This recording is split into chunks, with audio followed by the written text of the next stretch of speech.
Start. The Supreme Court in its decision upheld the role of the press and observed that during the emergency period there was misuse of power which led to press censorship. The Supreme Court then quashed the re-entry notice dated 10th March 1980 as also other actions contemplated by the then government. The decision also restrained the Union of India from taking any steps for termination of lease for non-payment of conversion charges or otherwise for the construction of the building till the final determination of the amount payable by a civil court. Three separate judgments were authored by the three honorable judges on the bench. The operative portions of each of the set judgments are set out as we cannot possibly in these proceedings under Article 32 undertake an adjudication of this kind, but I am quite clear that Respondent 5, the Land and Development Officer, having already indicated his mind that the amount of conversion charges would be more than rupees 330 crores, it would not subserve the interests of justice to leave the adjudication of a question of such magnitude to the arbitrary decision of the Land and Development Officer, who is a minor functionary of the Ministry of Works and Housing. We were informed by Shri Sinha, Learned Counsel for Respondent 1, the Union of India, that the central government were contemplating to undertake a legislation and to provide for a forum for adjudication of such disputes. As stated earlier, we had suggested that the dispute as to the quantum of conversion charges payable be referred to the arbitration of an impartial person like a retired judge of the Supreme Court of India, but this was not acceptable to the respondents. The Union of India may in the contemplated legislation provide for the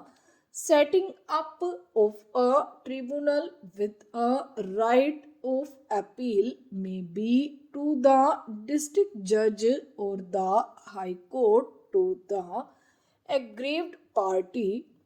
If such a course is not feasible, the only other alternative for the lesser, that is the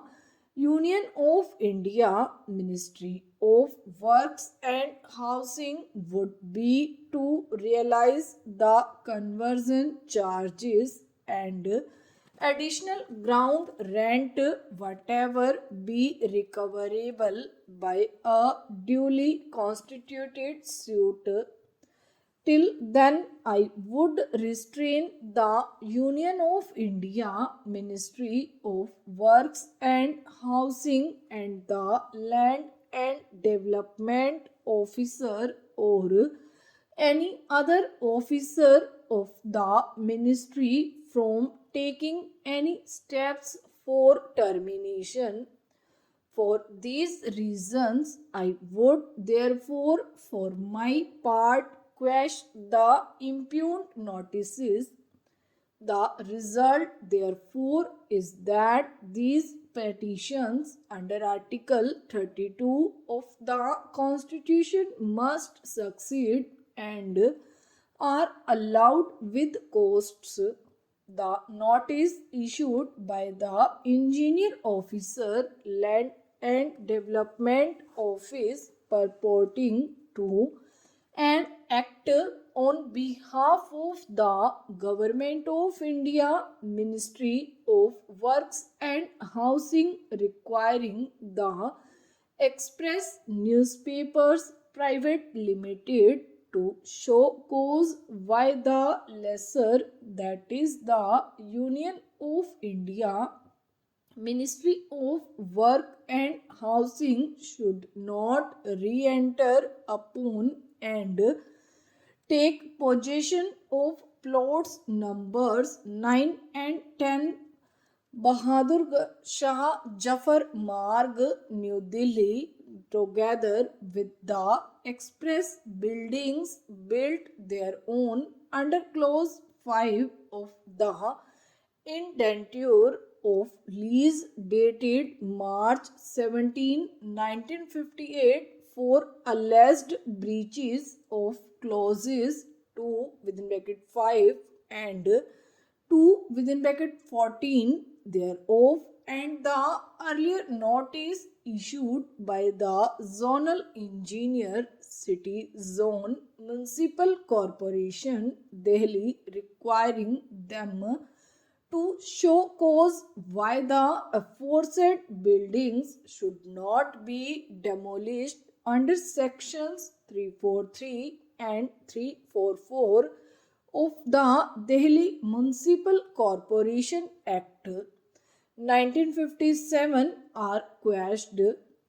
It is declared that the construction of the new express building on the residual portion of 2000 square yards on the western side of plots numbers 9 and 10 Bahadur Shah Zafar Marg, with an increased FAR of 360 with a double basement for installation of a printing press for publication of a